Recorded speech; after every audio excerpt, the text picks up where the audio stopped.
Hello and welcome to Physics Time with Jillian.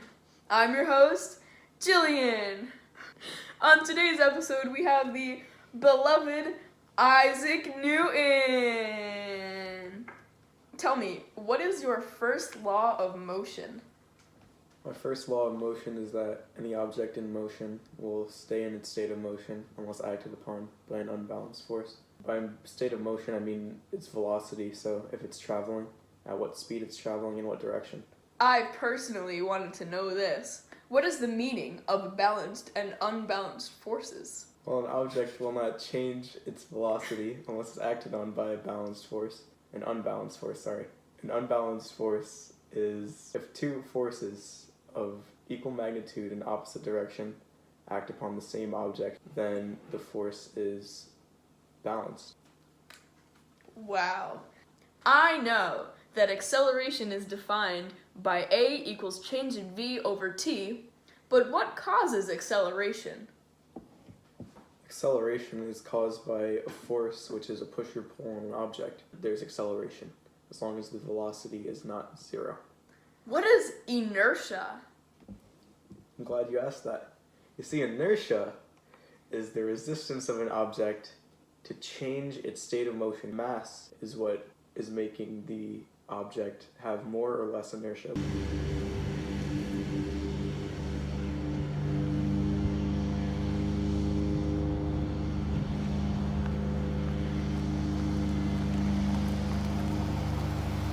That's Newton's first law.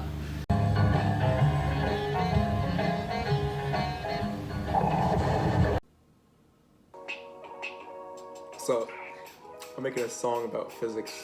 It's going to be talking about how, inertia keeps us going. Inertia. We gotta keep going. We gotta keep going, and that Go. means that this song is going to be about inertia. It means that we gotta forget about the unbalanced forces in our life that want us to slow down, to stop, to not go on anymore. Gotta go with the flow, man. We gotta keep on going with the flow. We gotta go with Newton's first law. We gotta keep going. That an object in motion, as long as we keep going, we're gonna stay going. We're gonna stay in motion. Because an object in motion stays in motion. Now anybody who's sleeping on us, I want to actually destroy Newton's first law by saying that anybody who's sleeping on us, you need to get out of that rest state. You need to get out of that state of rest, and you need to stop sleeping on us and start getting in motion with us. You know what I'm saying? Catch y'all on the flippity flip. Welcome back. Wow, this tea is hot.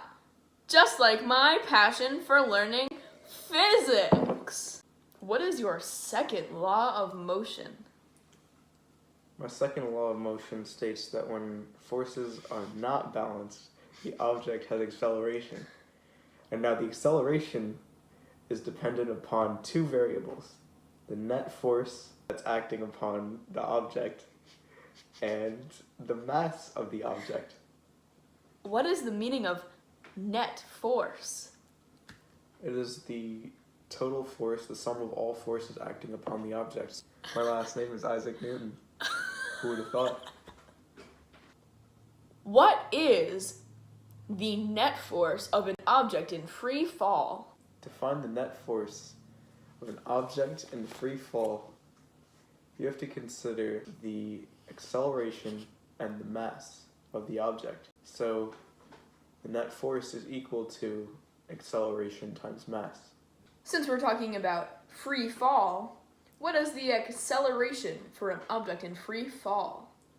Well, obviously, me being Isaac Newton, I know that my trusty teacher, Miss LaBarbara, taught me that the acceleration of any object in free fall on Earth is a negative 9.81 meters per second squared.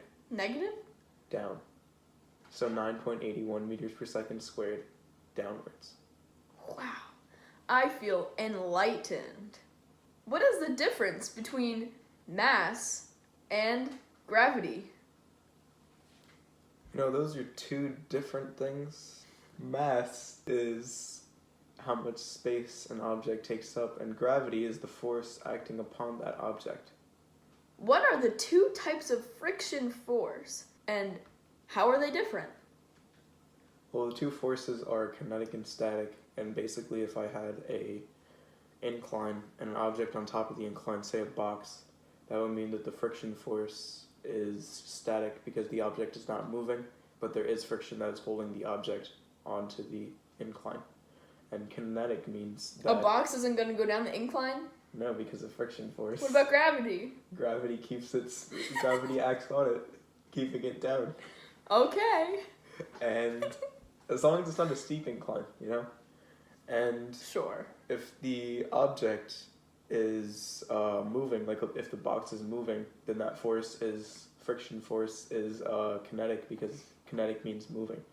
So if the object is moving, the friction force acted upon that mug or that mug will be kinetic. Either mug? Either mug.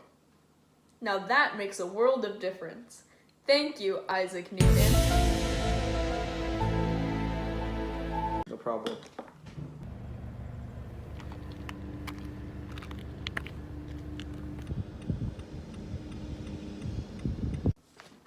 Hello and welcome back to our final segment of Physics Time.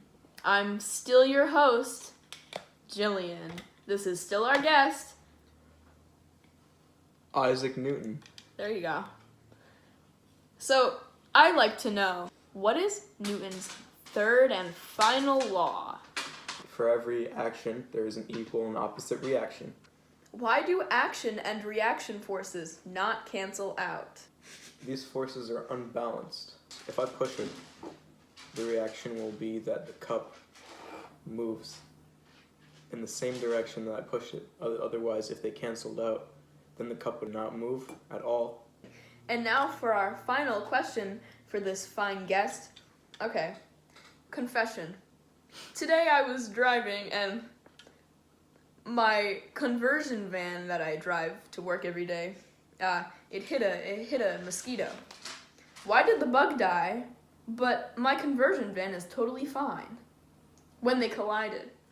Well, the bug traveling at a faster acceleration is actually smaller than the car.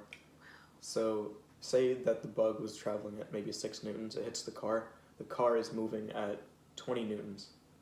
So therefore, the forces, obviously the car overtakes the bug, meaning that the car will kill the bug, but there will be no damage to the car because it's more massive.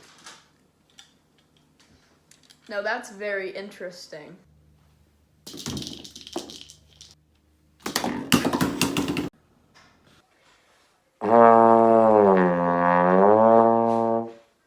What do you think the displacement of that was? 10. I think it's 0.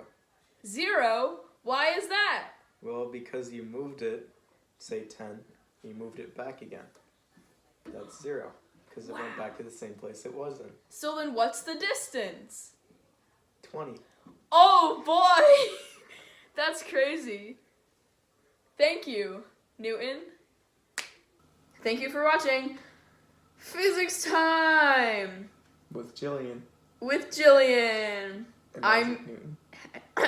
I'm your host, Jillian, and this is our guest, Isaac Newton. Thank you for watching, and we'll see you next time.